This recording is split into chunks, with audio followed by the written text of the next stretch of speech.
Assalamualaikum warahmatullahi wabarakatuh. Perkenalkan, nama saya Nasiha Dwi Audina Firandasari dari Prodi Pendidikan Bahasa dan Sastra Indonesia, Fakultas Keguruan dan Ilmu Pendidikan Universitas Islam Majapahit.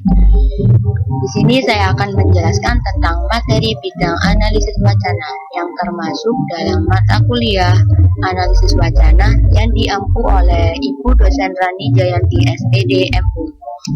Nah, di sini saya akan menampilkan beberapa slide dari PowerPoint text tentang materi bidang analisis wacana. Pertama, kita akan membahas tentang hakikat analisis wacana. Definisi awal wacana yaitu sebagai cara tertentu untuk membicarakan dan memahami dunia atau aspek dari dunia ini. Bisa terdiri dari masyarakat ataupun budaya. Atau juga bisa diartikan, wacana tersendiri merupakan bahasa yang ditata menurut pola-pola yang berbeda yang diikuti oleh ujaran para pengguna bahasa ke dalam domain-domain kehidupan sosial, misalnya domain wacana medis maupun wacana politik. Nah, untuk yang kedua, yaitu pembahasan tentang pendekatan dari bidang analisis wacana. Pendekatan dari bidang analisis wacana terdiri dari 3 macam berdasarkan konstruksionis sosial. Konstruksionisme sosial atau konstruksionis sosial yaitu merupakan istilah pokok yang digunakan untuk mewadahi atau memayungi dari sederet teori baru yang berhubungan dengan budaya dan masyarakat, dan analisis wacana ini yaitu berhubungan langsung dengan masyarakat. Pendekatan bidang analisis wacana tadi yaitu terdiri dari 3. Yang pertama, teori wacana Laclau dan Mauve. Teori wacana Laclau dan Mauve merupakan pendekatan yang paling bersifat poststrukturalis. Mereka menyatakan bahwa dalam setiap praktik kewacanaan perlu digunakan pemproduksian atau produksi makna terlebih dahulu, baru bisa mendapatkan pemahaman yang lebih lanjut, dan juga bisa dihasilkan dari gabungan dari beberapa unsur yang dijadikan menjadi satu dan menimbulkan makna yang akan dipahami oleh dari struktur kewacanaannya. Singkatnya, teori wacana Laclau dan Mauve yaitu pertama, harus memahami makna terlebih dahulu agar bisa memahami dari analisis wacana tersebut, dan yang kedua yaitu menggabungkan dari beberapa unsur menjadi satu untuk memahami dari analisis wacana tersebut. Dan untuk yang kedua, pendekatan analisis wacana kritis.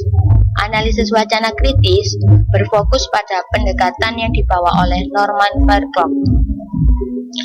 Dan Norman Fairclough ini mempunyai pendekatan analisis wacana kritis yang berbanding terbalik dengan apa yang disampaikan oleh teori wacana dari Laclau dan Mauve. Karena bidang utama yang dianalisis wacana kritis ini yang dikemukakan oleh Fairclough adalah penyelidikan terhadap perubahan atau penggunaan bahasa konkret selalu berdasarkan struktur kewacanaan awal, karena pengguna bahasa membangunnya berdasarkan makna yang telah mapan. Jadi penggunaan bahasa yang digunakan dalam kewacanaan awal agar tetap memperoleh makna yang mapan yaitu penggunaan bahasa yang nyata atau konkret yang tidak terbelit-belit.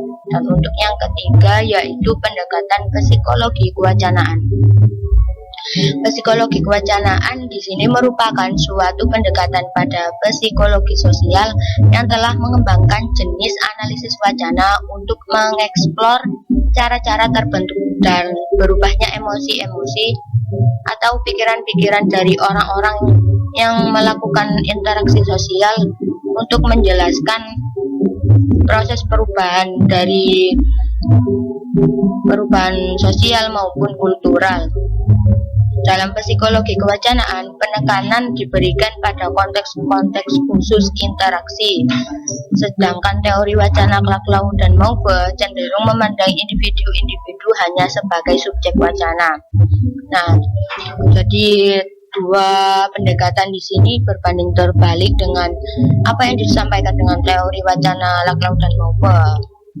Untuk yang analisis wacana kritis tadi, yaitu menggunakan bahasa yang sudah konkret, jadi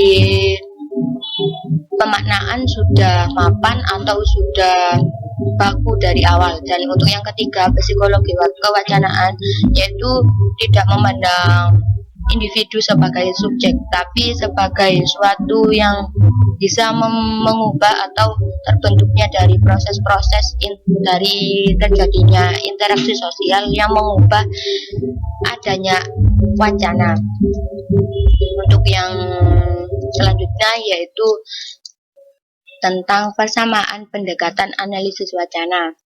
Ketiga pendekatan di atas yaitu memiliki titik awal yang sama, yakni cara-cara dalam pembahasannya tidak secara netral mencerminkan dunia, identitas, dan hubungan-hubungan sosial, namun ketiga pendekatan tersebut memainkan peran aktif dalam menciptakan dunia, identitas, dan hubungan-hubungan sosial. Tiga pendekatan tersebut juga sama-sama memiliki premis-premis utama tentang cara memahami entitas seperti bahasa dan subjek. Dan juga ketiganya memiliki tujuan yang sama, yaitu untuk melaksanakan penelitian kritis, yaitu menyelidiki dan menganalisis hubungan-hubungan kewacanaan yang terdapat dalam masyarakat. Ketiganya juga meluruskan perspektif normatif yang bisa memelencengkan untuk mengkritik hubungan-hubungan berdasarkan apa-apa yang kemungkinan terjadi dalam perubahan sosial.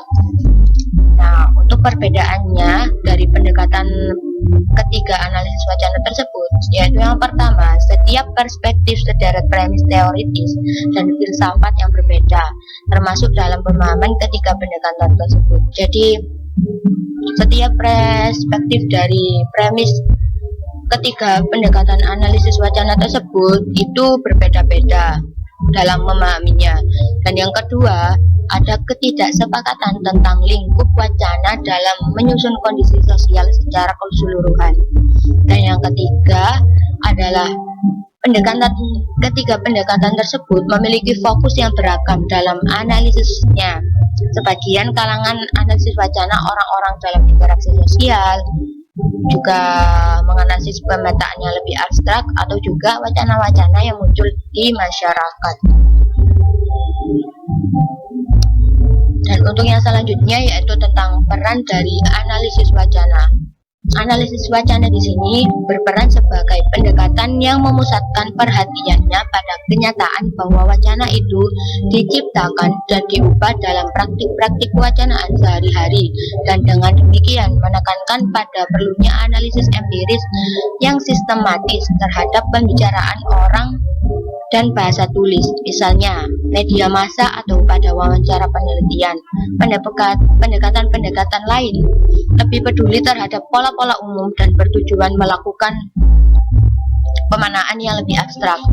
Wacana-wacana yang berada di masyarakat pada saat bertemu atau pada sila khusus. Jadi di sini itu analisis wacana berperan sebagai yang memusatkan perhatiannya pada kenyataan bahwa wacana itu diciptakan dan diubah dalam praktik keseharian, yaitu terjadi dalam interaksi-interaksi sosial di masyarakat maupun lainnya. Dan juga dianalisis dari yang secara empiris dengan sistematis yang bisa dilaksanakan secara langsung maupun dengan bahasa tulis. Nah, sekian dari penjelasan saya tentang materi bidang analisis wacana kali ini. Mungkin dari saya ada kurang lebihnya, mohon maaf, ataupun salah kata dan perbuatan. Sekian dan terima kasih, kurang lebihnya saya mohon maaf. Wallahul muwaffiq ila aqwamit thoriq. Assalamualaikum warahmatullahi wabarakatuh. See you next time.